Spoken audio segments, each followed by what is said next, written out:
어머니의 딸들 김향숙. 방 하나, 마루, 욕실, 그리고 주방까지 모두 7평인 집안 곳곳을 문조 씨는 오늘따라 꼼꼼하게 쓸고 닦았다. 창들도 모두 활짝 열었다.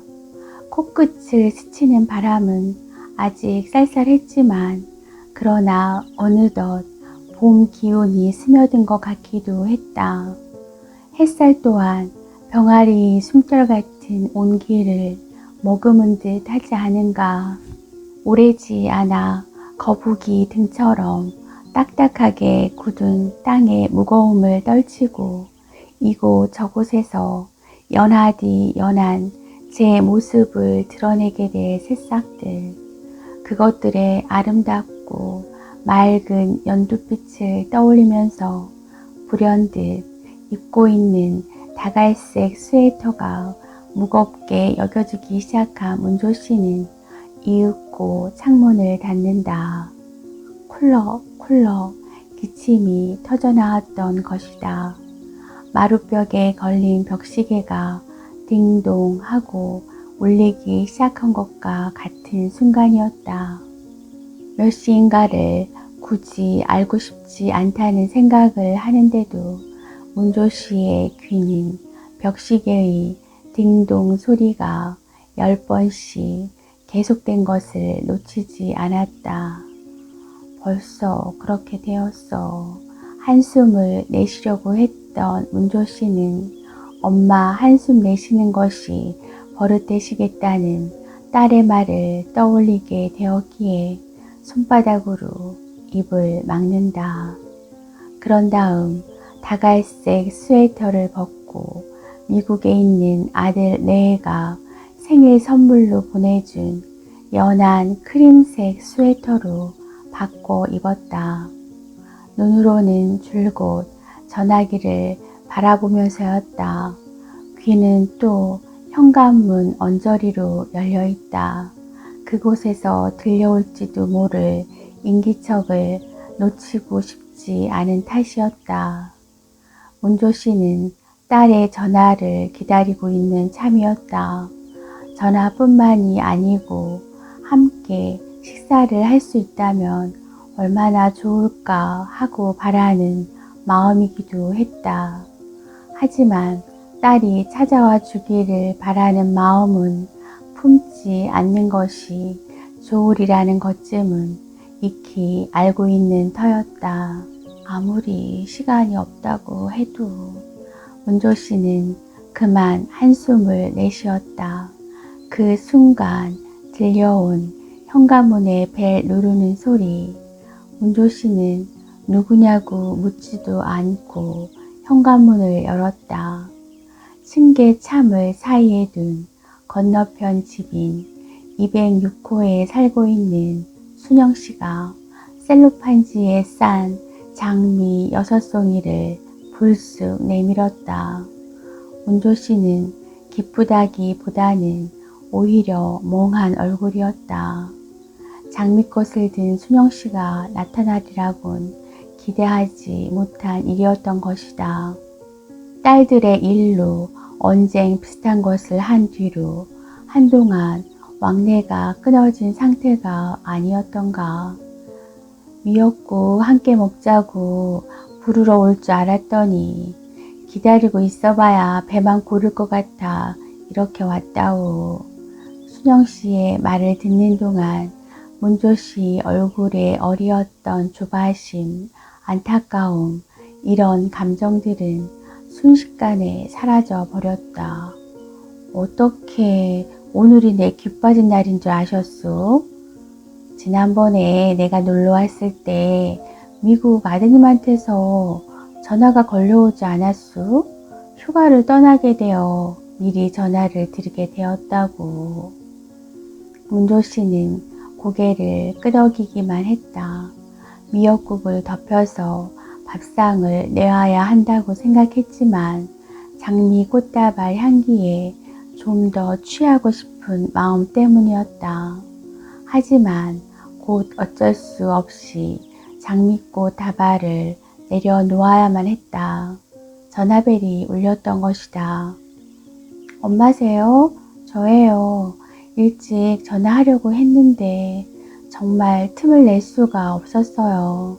어제 미국에서 갑자기 신혼의 가족이 귀국했거든요. 2살, 3살짜리 연년생 애들이 어떻게 울어대든지 귀가 막 뚫릴 것만 같은 지경이에요. 친정에 왔다고 신우는 마음이 풀려선지 지금까지 잠만 자고 있으니 울보들이 제 차지가 될 수밖에요. 조금 전에는 혼자 화장실의 변기 위에 앉아서 막 울었어요. 엄마 생일인데 우리 엄마는 날 기다리고 있을 텐데 이게 뭐야 하고 막 소리치면서요. 우리 시어머니도 참 야속한 분이실지 모르겠어요. 오늘이 엄마 생일이라는 것을 말씀드렸는데도 일이 이렇게 되었으니 어떡하겠니 라는 말씀 한마디 뿐이신 것 있죠? 전 정말 요즘처럼 제가 미운 적이 없을 거예요. 부잣집 아들 좋아했던 벌을 톡톡히 받고 있으니 말이에요. 제 신세가 이게 뭐예요.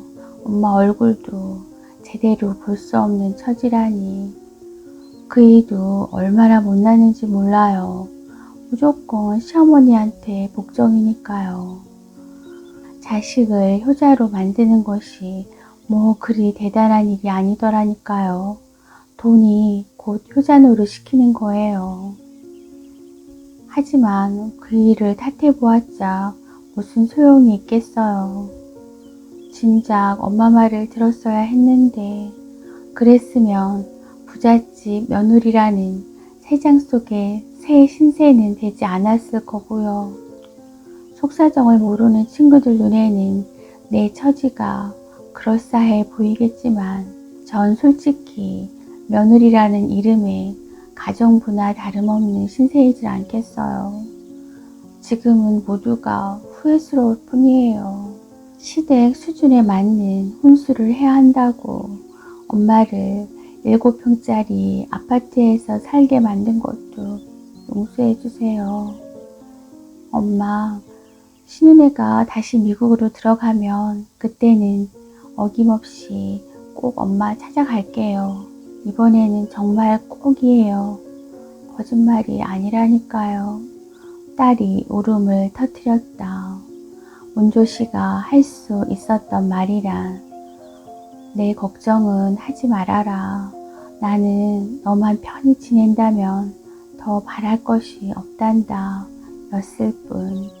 문조씨와 순영씨는 밥상을 사이에 두고 앉았다. 문조씨가 딸과 통화를 하는 동안 순영씨가 차려온 밥상이었다. 국이 식기 전에 들어요.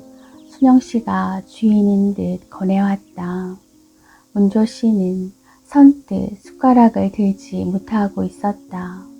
딸의 울음소리가 귓가를 맴돌기 때문이었다. 며느리라는 이름의 가정부라니까요.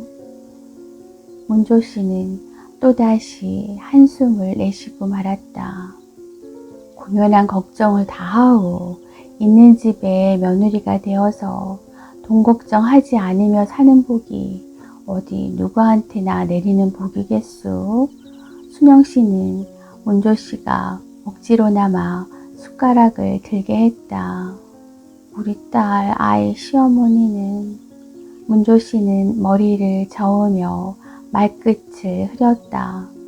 돈 없는 나 같은 사람을 사돈으로 여기지도 않을 것 같더라는 말을 차마 입에 올릴 수는 없었던 것이다. 그의 사는 것이 영 편치 못한가 봐요. 전화에 대고 울었어요.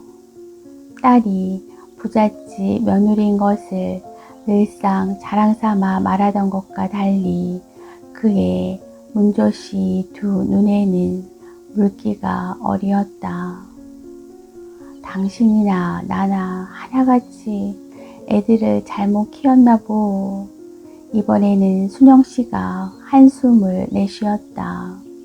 이런 순영 씨의 반응이 문조 씨를 놀라게 한 것일까? 늘 딸 잘못 키웠다고 나를 타박하던 당신이 웬일이오? 하고 말하는 문조 씨 말소리엔 놀라움이 깃들었다. 그거야 당신이 나한테 으스대고 싶어 하니까 그랬던 거지. 대학 댕기다가 대학 구경도 못한 남자하고 결혼한 내 딸에 비하면 당신 딸은 크게 성공했다는 식으로 뻐기곤 했잖우. 순영 씨의 말에 문조 씨는 아무런 대꾸도 하지 않았다. 딸의 결혼 생활이 행복하지 않다는 것을 알면서도 공연히 자랑하려 들었던 자신이 어이없어진 탓이었다. 그거야 당신 딸네 부부가 아주 금슬좋게 살아들 가는 것 같으니까 부러워서 그랬던 거지. 문조 씨와 순영 씨의 눈길이 부딪혔다. 순영 씨가 먼저 고개를 저었다.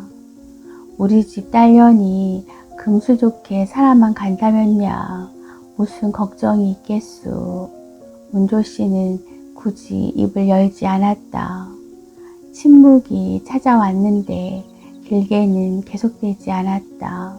현관문의 벨 소리 때문이었다. 순영 씨가 재빨리 일어나서 현관문을 향해 걸어갔다. 문조 씨도 무슨 일인가 하여 곧 순영 씨의 뒤를 따랐다. 내가 여기 있는 걸 어떻게 알았어? 현관문이 열린 순간 순영 씨의 얼굴은 굳었다. 아침에 전화는 받으셨는데 와보니까 엄마가 안 계셔서 친구분한테 계시나 보다 그렇게 생각했어요. 순영 씨와 꼭 닮은 순영 씨 딸의 품에는 콧물로 뺨을 풀칠한 아기가 안겨 있었다. 나한테 와봐야 널 집에 들이지 않는다고 했지. 순영 씨의 목소리는 차가웠다. 칭얼대는 아기를 안은 순영 씨의 딸이 너무 지치고 초췌해 보였기에 문조 씨는 아기를 대신 안아주고 싶다고 생각했다. 용서해주세요, 어머니. 그이가 절 너무 힘들게 해서. 순영 씨의 딸은 애원하는 어조로 말했다. 문조 씨는 잠깐이라도 들어오도록 하라는 말을 하고 싶었지만 선뜻 입을 열 수가 없었다. 윤서방이 힘들게 할 거란 얘기를 내가 해주었을 때 넌 네가 선택한 길이니까 충분히 극복할 거라고 대답했다. 그러니 너의 말에 책임을 져야지 하고 말하는 순영 씨의 태도가 너무나 단호해 보였던 것이다.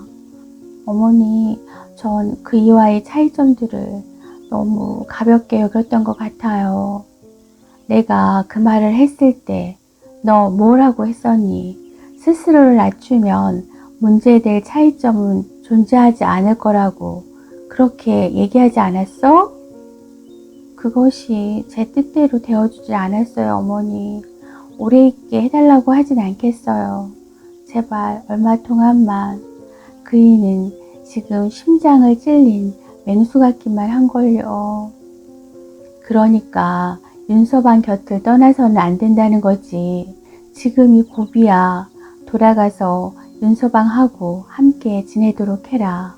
따뜻한 밥이라도 먹게 해서 돌아가도록 하는 게 어떠하겠느냐고 문조 씨가 사정하듯 말했지만 순영 씨가 못 들은 척 할 따름이었다.